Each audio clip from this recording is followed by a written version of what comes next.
അമൃത് Veni hair elixir presents daily news പ്രഭാത വാർത്തകൾ powered by Pulimoottil silks KSFE.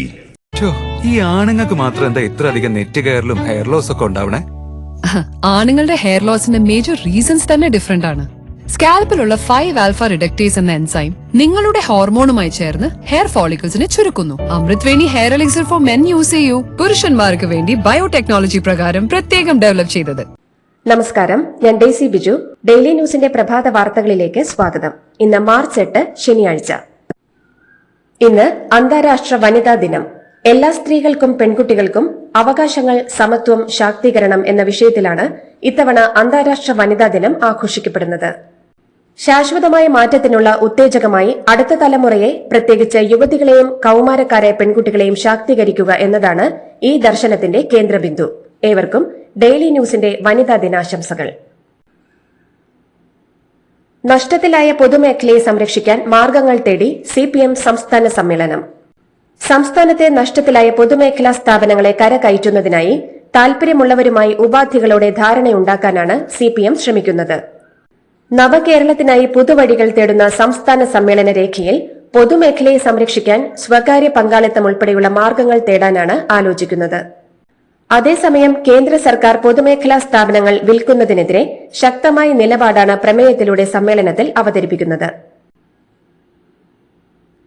CPM സംസ്ഥാന സമ്മേളനത്തിലെ പൊതുചർച്ചയിൽ MV Govindan വിമർശനമെന്ന് റിപ്പോർട്ടുകൾ. പദവികളെല്ലാം കണ്ണൂരുകാർക്ക് വീതം വെക്കുന്നുവെന്ന രൂക്ഷ വിമർശനമാണ് MV ഗോവിന്ദനെതിരെ ഉയർന്നത്. വിമർശനങ്ങൾ ഉണ്ടാകുമ്പോൾ പ്രതിരോധിക്കാൻ പോലും ആളില്ലാതെ മുഖ്യമന്ത്രി ഒറ്റപ്പെടുകയാണെന്നും പ്രതിനിധികൾ അഭിപ്രായപ്പെട്ടു. മന്ത്രിമാരുടെ പ്രവർത്തനത്തിൽ, പ്രത്യേകിച്ച് ഘടകകക്ഷി മന്ത്രിമാരുടെ കാര്യത്തിൽ ചർച്ചയിൽ പങ്കെടുത്ത പ്രതിനിധികൾക്ക് അത്ര മതിപ്പില്ലെന്നാണ് റിപ്പോർട്ടുകൾ. കേരളം ബംഗാൾ ആക്കരുതെന്ന മുന്നറിയിപ്പടക്കമുള്ള സമ്മേളന റിപ്പോർട്ട് നേരത്തെ പുറത്തുവന്നിരുന്നു. ആശാ വർക്കർമാരുടെ സമരത്തിൽ ആരോഗ്യമന്ത്രിക്ക് വീഴ്ച സംഭവിച്ചുവെന്ന് CPM സംസ്ഥാന സമ്മേളനത്തിൽ വിമർശനം. സമരക്കാരുടെ ആവശ്യങ്ങളിൽ നേരത്തെ ചർച്ച നടന്നിട്ടും വേണ്ടത് ചെയ്തില്ലെന്നും സമരത്തിലേക്ക് തള്ളിവിട്ട നടപടി മന്ത്രിയുടെ ഭാഗത്തുണ്ടായ വീഴ്ചയാണെന്നും പൊതുചർച്ചയിൽ വിമർശനം ഉയർന്നു. PSC അംഗങ്ങളുടെ ശമ്പളം പരിഷ്കരിക്കുന്നതിൽ അനാവശ്യ തിടുക്കം ഉണ്ടായെന്നും ഇത് ആശാ വർക്കർമാരുടെ സമരത്തിനിടയ്ക്ക് എരിതീയിൽ എണ്ണ ഒഴിക്കും പോലെ ആയെന്നും വിമർശനമുണ്ടായി. നവീൻ ബാബുവിന്റെ മരണത്തിൽ CPM പത്തനംതിട്ട, കണ്ണൂർ ജില്ലാ സെക്രട്ടറിമാർക്കെതിരെ സംസ്ഥാന സമ്മേളനത്തിൽ വിമർശനം. ജില്ലാ സെക്രട്ടറിമാർ പ്രത്യേകം അഭിപ്രായം പറയുന്നുവെന്നും ഈ സ്ഥിതി ഒഴിവാക്കണമായിരുന്നുവെന്നും മുൻ ജില്ലാ പഞ്ചായത്ത് പ്രസിഡന്റ് PP ദിവ്യയെ മാധ്യമങ്ങൾക്ക് വേട്ടയാടാൻ ഇട്ടുകൊടുത്തു എന്നുമാണ് വിമർശനം. ട്രംപിന്റെ ഇറക്കുമതി താരിഫ് നയത്തിനെക്കുറിച്ചും റഷ്യ യുക്രൈൻ യുദ്ധത്തെക്കുറിച്ചും ചർച്ച ചെയ്ത് പ്രമേയം പാസാക്കുന്ന CPM സംസ്ഥാന സമ്മേളനം എന്തുകൊണ്ട് കേരളത്തെ വരിഞ്ഞു മുറുക്കുന്ന ലഹരി മാഫിയയെക്കുറിച്ച് ചർച്ച ചെയ്യുന്നില്ലെന്ന് രമേശ് ചെന്നിത്തല. ഓരോ ദിവസവും ഞെട്ടിക്കുന്ന വാർത്തകളാണ് പുറത്തു വന്നുകൊണ്ടിരിക്കുന്നതെന്നും കണ്ണടച്ച് ഇരുട്ടാക്കുകയാണ് ഈ CPM സംസ്ഥാന സമ്മേളനമെന്നും ചെന്നിത്തല പരിഹസിച്ചു. ആശാ വർക്കർമാരുടെ സമരം ശക്തമാകുന്നതിനിടെ കേന്ദ്ര ധനമന്ത്രിക്ക് മുന്നിൽ കേരളത്തിന് കിട്ടാനുള്ള വിഹിതത്തിന്റെ കണക്ക് ബോധ്യപ്പെടുത്താനാവാതെ സംസ്ഥാന സർക്കാരിന്റെ ദില്ലിയിലെ പ്രതിനിധി KV തോമസ്. കൂടിക്കാഴ്ചയ്ക്കെത്തിയ KV തോമസിനോട് വിശദമായ കുറിപ്പ് ഹാജരാക്കാൻ ധനമന്ത്രി നിർമ്മല സീതാരാമൻ ആവശ്യപ്പെട്ടു. ബുധനാഴ്ച മുഖ്യമന്ത്രി കേന്ദ്ര ധനമന്ത്രിയുമായി കൂടിക്കാഴ്ച നടത്തും. അതേസമയം വനിതാ ദിനമായ ഇന്ന് സെക്രട്ടേറിയറ്റിന് മുന്നിൽ മഹാസംഗമം സംഘടിപ്പിച്ച് പ്രതിഷേധം കൂടുതൽ ശക്തമാക്കാനാണ് ആശാ വർക്കർമാരുടെ നീക്കം. ആശാ വർക്കർമാരെക്കുറിച്ച് ആവർത്തിച്ചുള്ള ചോദ്യങ്ങളിൽ പ്രകോപിതനായി സംസ്ഥാന സർക്കാരിന്റെ ദില്ലിയിലെ പ്രതിനിധി KV തോമസ്. ആശാ വർക്കർമാരുടെ സമരം മാത്രമല്ല സംസ്ഥാനത്തെ പ്രശ്നമെന്നായിരുന്നു KV തോമസിന്റെ മറുപടി. സർവകലാശാല നിയമ ഭേദഗതി 2ാം ബില്ലിന് ഗവർണർ മുൻകൂർ അനുമതി നൽകി. കുസാറ്റ് KTU മലയാളം സർവകലാശാല നിയമ ഭേദഗതി ബില്ലിനാണ് നിയമസഭയിൽ അവതരിപ്പിക്കാൻ മുൻകൂർ അനുമതി. നേരത്തെ മുൻകൂർ അനുമതി നൽകാത്തതിനാൽ ഈ ബില്ലിന്റെ അവതരണം സർക്കാർ മാറ്റിവച്ചിരുന്നു. ഈ മാസം 20-നായിരിക്കും ഈ ബില്ലിന്റെ അവതരണം. കടുത്ത സാമ്പത്തിക പ്രതിസന്ധിക്കിടയിലും മുഖ്യമന്ത്രിയുടെ ഹെലികോപ്റ്ററിന്റെ 3 മാസത്തെ വാടക കുടിശ്ശികയായ 2.40 കോടി രൂപ അനുവദിച്ച് ധനവകുപ്പ്. 2024 ഒക്ടോബർ 20 മുതൽ 2025 ജനുവരി വരെയുള്ള കുടിശ്ശികയാണ് അനുവദിച്ചത്. ട്രഷറി നിയന്ത്രണത്തിൽ ഇളവ് വരുത്തി അധിക ഫണ്ടായാണ് തുക അനുവദിച്ചത്. മാടായി കോളേജ് നിയമന വിവാദത്തിൽ MK രാഘവൻ MPക്കെതിരെ പ്രതിഷേധിച്ചവരെ സസ്പെൻഡ് ചെയ്ത നടപടി പിൻവലിച്ച് കണ്ണൂർ DCC. KPCC സമിതി നിർദ്ദേശത്തെ തുടർന്നാണ് 8 പേരുടെ സസ്പെൻഷൻ പിൻവലിച്ചത്.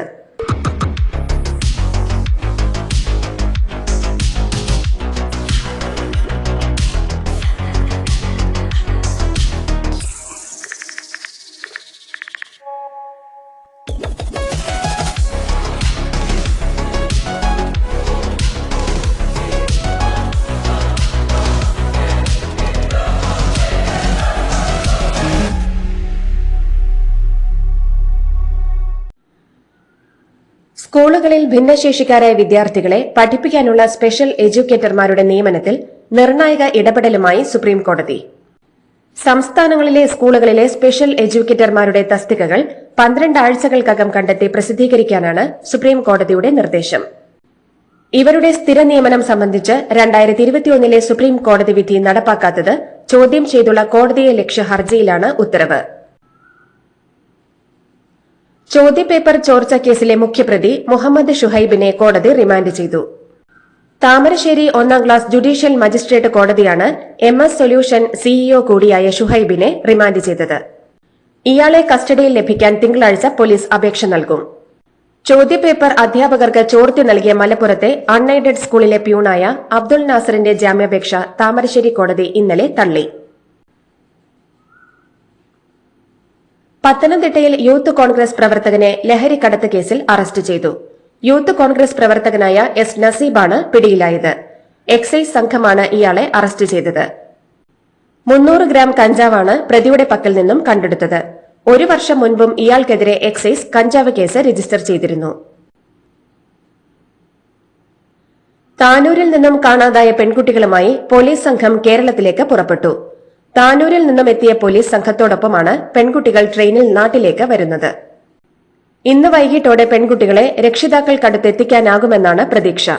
അതേസമയം ഇവർക്കൊപ്പമുണ്ടായിരുന്ന യുവാവ് ഏതെങ്കിലും തരത്തിൽ കുട്ടികൾക്ക് ഇത്തരത്തിലുള്ള യാത്രയ്ക്ക് പ്രേരണ നൽകിയിട്ടുണ്ടോ എന്നതിനെക്കുറിച്ച് പോലീസ് അന്വേഷണം തുടങ്ങി.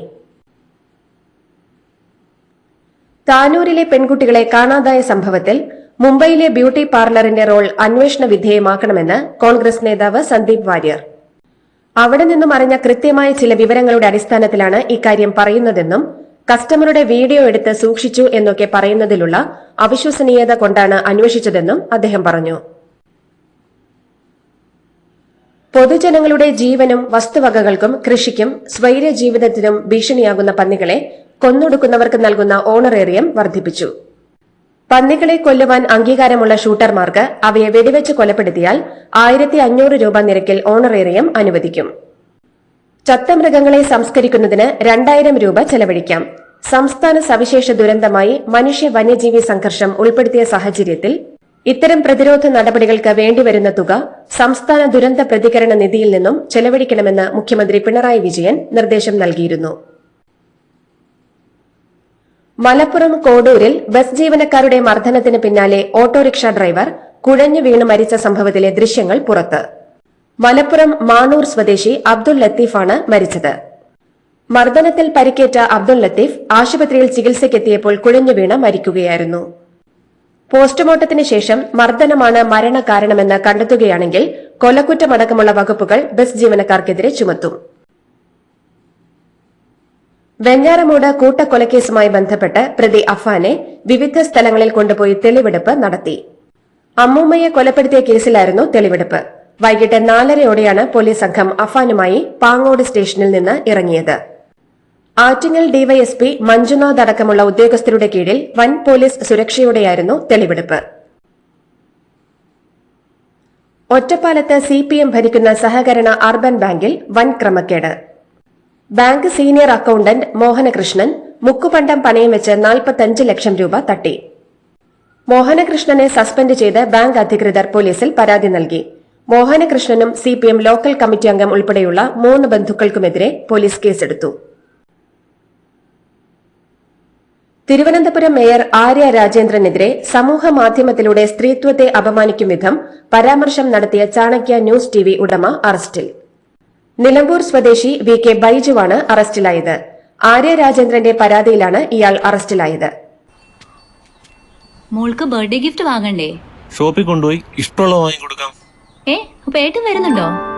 ഗിഫ്റ്റ് കാർഡ് വരും. അതെ, ഓരോ ചിട്ടിയിലും ഒരാൾക്ക് 5000 രൂപയുടെ ഗിഫ്റ്റ് കാർഡ് സമ്മാനം. മെഗാ സമ്മാനമാണെങ്കിലോ പുതുപുത്തൻ ബെൻസ് കാർ, രണ്ടാം സമ്മാനം ഇന്നോവ ക്രിസ്റ്റ, അതും 17 ഇത്തവണ സമ്മാനങ്ങളുടെ നക്ഷത്ര തിളക്കവുമായി KSFE ഗാലക്സി ചിട്ടികൾ.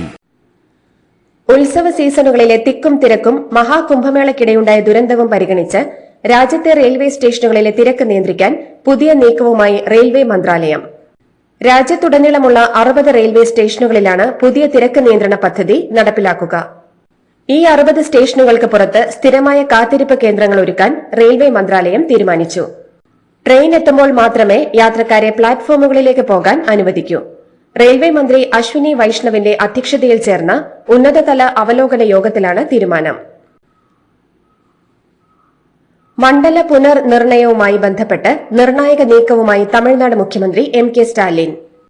വിഷയവുമായി ബന്ധപ്പെട്ട് കേരളമടക്കം 7 സംസ്ഥാനങ്ങളിലെ മുഖ്യമന്ത്രിമാരുടെ യോഗം സ്റ്റാലിൻ വിളിച്ചു. ഈ മാസം 22-ന് ചെന്നൈയിലാണ് യോഗം നടക്കുക. സംയുക്ത സമിതി രൂപീകരിച്ച് മണ്ഡല പുനർനിർണയത്തിനെതിരെ സമ്മർദ്ദം ചെലുത്താനാണ് സ്റ്റാലിന്റെ നീക്കം. തമിഴക വെട്രിക്കഴകം നേതാവും നടനുമായ വിജയ് ചെന്നൈയിൽ ഇഫ്താർ പാർട്ടി ഒരുക്കി. ഒരു ദിവസത്തെ റംസാൻ വ്രതം അനുഷ്ഠിച്ച താരം ഇഫ്താറിന് മുമ്പുള്ള പ്രാർത്ഥനയിലും പങ്കെടുത്തു. തൊപ്പി ധരിച്ച് തൂവെള്ള വസ്ത്രധാരിയായിട്ടാണ് വിജയ് ഇഫ്താർ ചടങ്ങിന് ആതിഥേയത്വം വഹിച്ചത്. ഗായിക ശ്രേയ ഘോഷാലിന്റെ ചിത്രങ്ങളും വാർത്തകളും ഉപയോഗിച്ച് സൈബർ തട്ടിപ്പുകൾ നടത്തുന്നുണ്ടെന്ന മുന്നറിയിപ്പുമായി തമിഴ്നാട് പോലീസ്. ഇത്തരം തട്ടിപ്പുകൾ കരുതിയിരിക്കണമെന്നും പൊതുജനങ്ങൾ ജാഗ്രത പാലിക്കണമെന്നും തമിഴ്നാട് സൈബർ ക്രൈം പോലീസ് ആവശ്യപ്പെട്ടു. തെലങ്കാന ടണൽ ദുരന്ത സ്ഥലത്ത് മനുഷ്യ ശരീരത്തിന്റെ ഗന്ധം ലഭിച്ച 2 ഇടങ്ങൾ കണ്ടെത്തി. കേരളത്തിൽ നിന്നുള്ള കടാവർ നായ്ക്കളായ മായയും മർഫിയും. ഈ 2 ഇടങ്ങളിലേക്കും മൺവെട്ടി കൊണ്ട് മാത്രമേ ഇന്നലെയും പരിശോധിക്കാൻ സാധിച്ചുള്ളൂ. വലിയ യന്ത്രസാമഗ്രികൾ ഇന്നലെയും കൊണ്ടുവരാൻ കഴിഞ്ഞില്ല. 1 മാസമെങ്കിലും നീണ്ട ശേഷമേ ദൌത്യം അവസാനിപ്പിക്കാനാകൂ എന്ന് തെരച്ചിൽ സംഘം അറിയിച്ചു. ഇന്ത്യൻ വ്യോമസേനയുടെ ജാഗ്വാർ യുദ്ധവിമാനം സിസ്റ്റം തകരാർ മൂലം തകർന്നു വീണു. ഹരിയാനയിലെ പഞ്ചകുളയ്ക്കടുത്താണ് സംഭവം. പൈലറ്റ് പാരച്യൂട്ട് ഉപയോഗിച്ച് രക്ഷപ്പെട്ടു. ജനവാസ മേഖല ഒഴിവാക്കിയാണ് പൈലറ്റ് യുദ്ധവിമാനത്തെ മലയിടുക്കുകൾക്ക് സമീപം ഇടിച്ചിറക്കിയത്. അനധികൃത കുടിയേറ്റത്തിന്റെ പേരിൽ യുഎസിൽ നിന്നും നാടുകടത്തിയ 11 ഇന്ത്യക്കാർക്ക് ഇഡിയുടെ നോട്ടീസ്. ഇന്ത്യയിൽ നിന്നും ആളുകളെ ഡെങ്കി റൂട്ടുകൾ വഴി യുഎസിലേക്ക് എത്തിക്കുന്ന ഏജന്റുമാർക്ക് എതിരായ അന്വേഷണത്തിന്റെ ഭാഗമായാണ് ഇഡി സമൻസ് അയച്ചത്. കള്ളപ്പണം വെളുപ്പിക്കൽ തടയൽ നിയമപ്രകാരം നടക്കുന്ന അന്വേഷണത്തിന്റെ ഭാഗമാണ് നടപടി. IPS ഓഫീസറുടെ മകളും നടിയുമായ രന്യ റാവു സ്വർണ്ണക്കടത്ത് കേസിൽ പിടിയിലായതിന് പിന്നാലെ ബംഗളൂരു വിമാനത്താവളത്തിലെ സുരക്ഷാ നടപടികൾ പുനഃക്രമീകരിക്കാൻ തീരുമാനം. പ്രോട്ടോകോൾ പ്രകാരമുള്ള പരിരക്ഷ ഇനി IPS IAS ഉദ്യോഗസ്ഥരുടെ കുടുംബങ്ങൾക്ക് ലഭിക്കില്ല. പ്രോട്ടോകോൾ പരിരക്ഷ സ്വർണ്ണക്കടത്തിനായി ദുരുപയോഗം ചെയ്യപ്പെട്ട സാഹചര്യത്തിലാണ് കർണാടക സർക്കാരിന്റെ തീരുമാനം. ഇറാനുമായി ആണവ കരാറിന് തയ്യാറാണെന്ന് US പ്രസിഡന്റ് ഡൊണാൾഡ് ട്രംപ്. കരാറിൽ ചർച്ചയ്ക്ക് തയ്യാറാണെന്ന് അറിയിച്ച് ഇറാന് കത്തെഴുതിയതായി ട്രംപ് അറിയിച്ചു. ഇറാൻ ചർച്ചയ്ക്ക് തയ്യാറാവുമെന്നാണ് പ്രതീക്ഷയെന്നും ഫോക്സ് ബിസിനസ് നെറ്റ്വർക്കിന് നൽകിയ അഭിമുഖത്തിൽ ട്രംപ് വ്യക്തമാക്കി. US പ്രസിഡന്റ് ഡൊണാൾഡ് ട്രംപിന്റെ തീരുവ ഭീഷണിക്കിടെ ഇന്ത്യയും ചൈനയും ഒന്നിച്ച് പ്രവർത്തിക്കണമെന്ന ആഹ്വാനവുമായി ചൈനീസ് വിദേശകാര്യമന്ത്രി വാങ് യി. അധികാര രാഷ്ട്രീയത്തെയും ഹെജിമണിയെയും എതിർക്കുന്നതിൽ ഇരു രാജ്യങ്ങളും നേതൃപരമായി പങ്കുവഹിക്കണമെന്ന് വാങ് യി ആവശ്യപ്പെട്ടു. റഷ്യയ്ക്കെതിരെ ഉപരോധ ഭീഷണിയുമായി American president Donald Trump. Ukraine president Vladimir സെലൻസ്കിയുമായുള്ള വാഗ്വാദത്തിനും അനിശ്ചിതത്വങ്ങൾക്കും പിന്നാലെയാണ് ട്രംപ് ഇപ്പോൾ റഷ്യയ്ക്കെതിരെ തിരിഞ്ഞിരിക്കുന്നത്. യുദ്ധക്കളത്തിൽ റഷ്യ ഇപ്പോൾ യുക്രൈനെ പൂർണ്ണമായും ആക്രമിക്കുകയാണെന്നും വെടിനിർത്തൽ കരാറിലേക്ക് റഷ്യ ഉടൻ എത്തിയില്ലെങ്കിൽ അവർക്കെതിരെ വലിയ തോതിലുള്ള ബാങ്കിംഗ് ഉപരോധങ്ങൾ, താരിഫ് വർധന എന്നിവ പരിഗണനയിലാണെന്നുമാണ് ട്രംപിന്റെ ഭീഷണി. ISLലെ അവസാന ഹോം മാച്ചിൽ വിജയവുമായി കേരള ബ്ലാസ്റ്റേഴ്സ്. മുംബൈ സിറ്റി FCയെ എതിരില്ലാത്ത 1 ഗോളിനാണ് ബ്ലാസ്റ്റേഴ്സ് കീഴടക്കിയത്. പ്ലേ ഓഫ് പ്രതീക്ഷകൾ നേരത്തെ തന്നെ അവസാനിച്ച ബ്ലാസ്റ്റേഴ്സിന് കൊച്ചിയിൽ ജയത്തോടെ അവസാനിപ്പിക്കാനായി. സീസണിൽ ബ്ലാസ്റ്റേഴ്സിന്റെ 8ാം ജയമാണ് ഇത്. 28 പോയിന്റുമായി 9ാം സ്ഥാനത്താണ് ടീം. മോണ്ടനെഗ്രോയിലെ പെട്രോവാക്കിൽ നടന്ന ലോക ജൂനിയർ ചെസ് ചാമ്പ്യൻഷിപ്പിൽ ഇന്ത്യയ്ക്ക് അഭിമാനമായി വീണ്ടുമൊരു ചെസ് ചാമ്പ്യൻ. കർണാടക സ്വദേശിയായ 18 വയസ്സുകാരൻ പ്രണവ് വെങ്കിടേഷാണ് ലോക ജൂനിയർ കിരീടം നേടിയത്. 63 രാജ്യങ്ങളിൽ നിന്നായി 12 ഗ്രാൻഡ് മാസ്റ്റർമാർ ഉൾപ്പെടെ 157 താരങ്ങളെ പിന്നിലാക്കിയാണ് പ്രണവ് ഈ നേട്ടം സ്വന്തമാക്കിയത്. ഇതോടുകൂടി ഡെയിലി ന്യൂസിന്റെ ഇന്നത്തെ പ്രഭാത വാർത്തകൾ സമാപിക്കുന്നു. ഡെയിലി ന്യൂസിന് വേണ്ടി വാർത്തകൾ വായിച്ചത് ഡെയ്സി ബിജു. ഡെയിലി ന്യൂസ് ലൈവ്.in വാർത്തകൾ വിരൽ തുമ്പിൽ.